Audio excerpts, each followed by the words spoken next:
Hi అండి, welcome to Sanvitha garden. ఇదేంటో చెప్పగలుగుతారా? చెప్పండి చూద్దాం.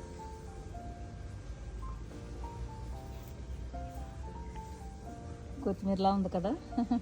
కాదండి, ఇది క్యారెట్ అండి. ఇది చూసారా ఎంత బలంగా వచ్చిందో. ఇది నేను ఏం చేశానంటే క్యారెట్ నేను టాప్ కట్ చేసి పెట్టానండి. ఇదిగో 2 టాపులు పెట్టాను. ఒక టాప్ ఇక్కడ, ఒక టాప్ ఇక్కడ పెట్టాను. ఈ టాప్ చూడండి ఎంత బాగా వచ్చేసిందో, సూపర్గా వచ్చిందండి. ఇంత చెట్టు అయ్యింది. ఇదిగో చూడండి, మళ్ళీ దీని ద్వారాగా మళ్ళీ విత్తనాలు వస్తున్నాయి.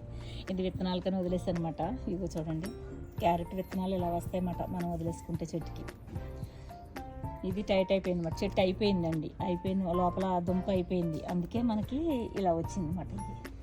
ఇది చూసారా, కొమ్మలంతా కూడా వచ్చేస్తుంది అన్నమాట. ఇది గుత్తులు ఇవి బాగా ఎండిపోయేదాకా ఉంటే కనుక ఇవి తీసుకుంటే మనకి క్యారెట్ విత్తనాలు మళ్ళీ వచ్చేస్తాయి అన్నమాట. చూసారు కదా? మరి వచ్చిన తర్వాత కూడా క్యారెట్ విత్తనాలు వచ్చిన తర్వాత కూడా సేకరణ కూడా చూపిస్తాను మీకు హార్వెస్ట్ చేసి. ఓకేనా? ఓకేనండి, చూసి ఆనందించండి. బాయ్ అండి.